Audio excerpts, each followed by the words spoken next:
E aí pessoal, tudo bem? Aqui é o Rony, professor de Física. Neste vídeo vamos resolver um exercício relacionado ao estudo do momento linear. Observe o quadro enquanto eu faço a leitura do enunciado.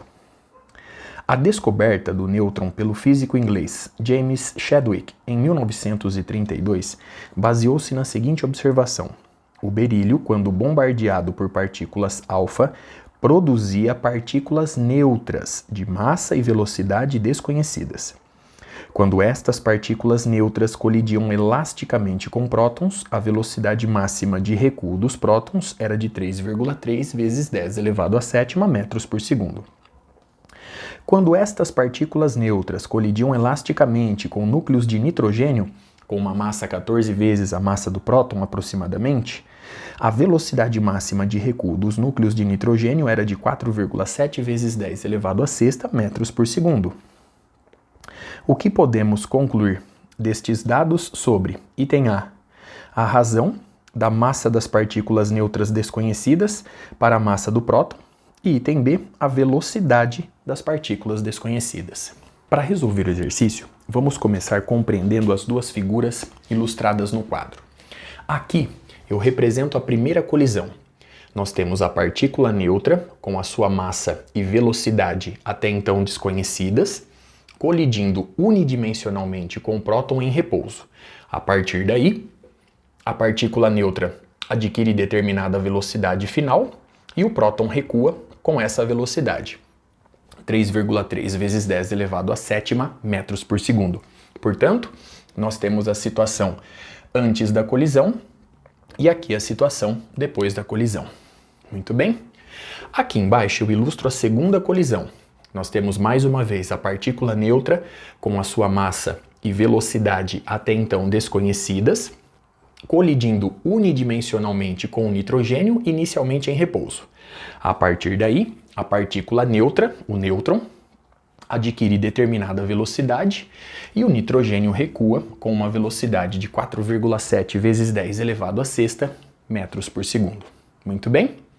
Observe mais uma vez no quadro as duas colisões. Portanto, aqui eu represento a situação antes da colisão e aqui a situação depois da colisão. Para resolver o exercício, eu vou recorrer a uma expressão já deduzida no estudo das colisões elásticas unidimensionais.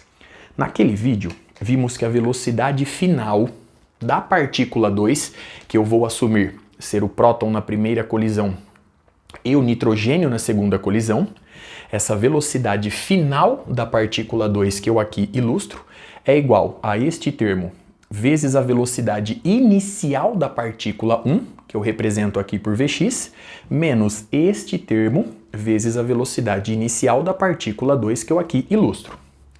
Observando o quadro, você nota que antes da colisão, a partícula 2, aqui representada pelo próton e aqui representada pelo nêutron, está em repouso no referencial do laboratório.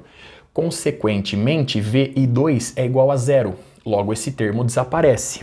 Consequentemente, reinterpretando as duas colisões, a gente obtém, na primeira, que a velocidade final da partícula 2, ou seja, a velocidade do próton, é igual a 2 vezes a massa da partícula 1, que é justamente a massa da partícula neutra, sobre M1 mais M2, M1, massa da partícula neutra, mais M2, a massa do próton. Tudo isso vezes a velocidade inicial da partícula 1, que eu representei por Vx. Agora, na segunda colisão, nós temos que a velocidade final da partícula 2, ou seja, a velocidade do nêutron, é igual ao dobro da massa da partícula 1, mx, muito bem, sobre mx mais a massa do nêutron, tudo isso multiplicando a velocidade inicial da partícula 1, que eu estou representando por Vx. Muito bem? Note ainda que a velocidade inicial da partícula neutra é a mesma nas duas colisões. A partir de agora, eu vou resolver esse sistema de equações. Então vamos lá. Na primeira equação, a gente obtém que 3,3 vezes 10 elevado à sétima é igual a 2 vezes mx sobre mx mais a massa do próton, que multiplica Vx.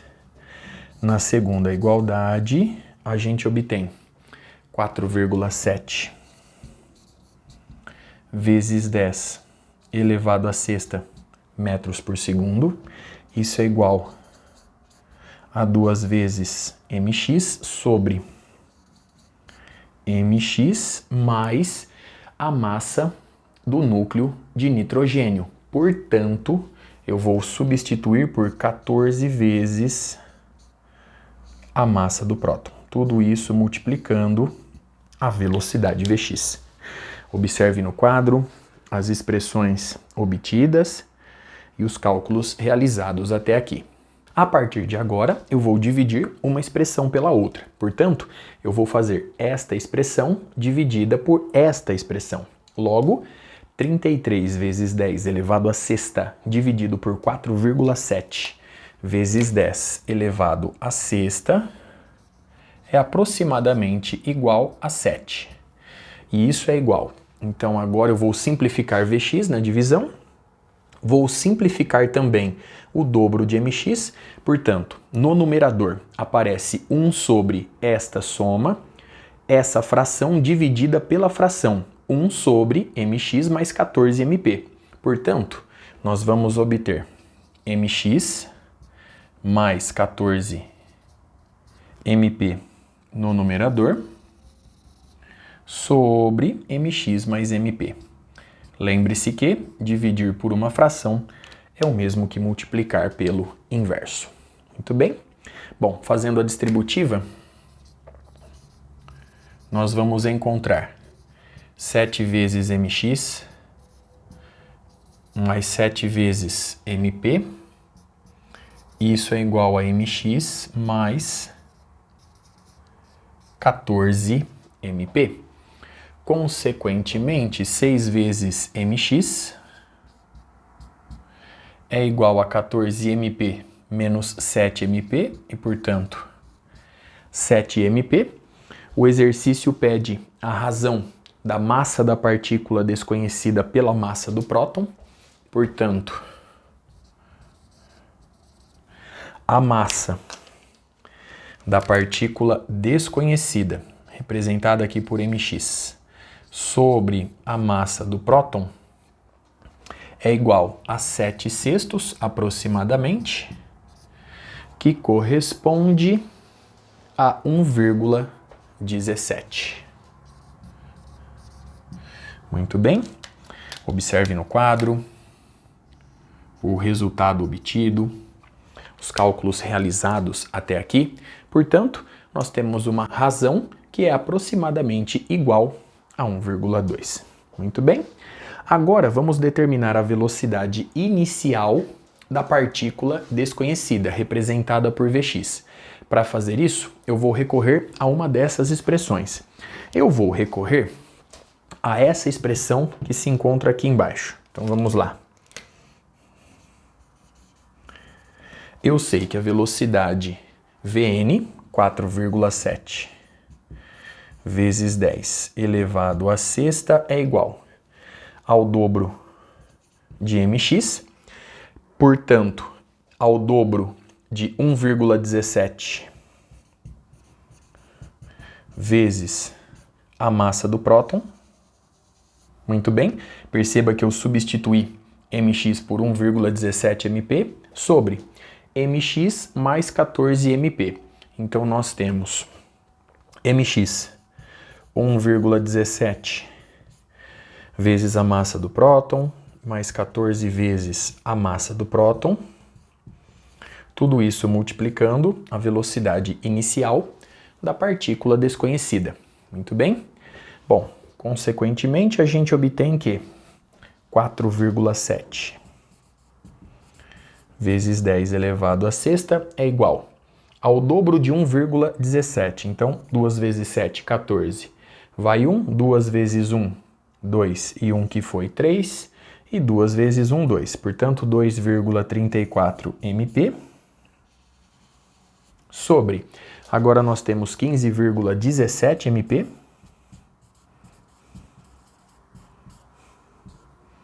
Simplifico MP nessa fração, tudo isso multiplicando Vx. Muito bem, então observe a expressão obtida, o pequeno cálculo realizado. Efetuando esse cálculo, você vai encontrar Vx igual a 30,47, 30,47 vezes 10 elevado à sexta metros por segundo. Consequentemente, Vx é aproximadamente igual a 3,05. Então, 3,05 vezes 10 elevado à sétima metros por segundo. Observe no quadro uma última vez os resultados obtidos, todos os cálculos realizados. Com isso eu encerro este vídeo. Até a próxima.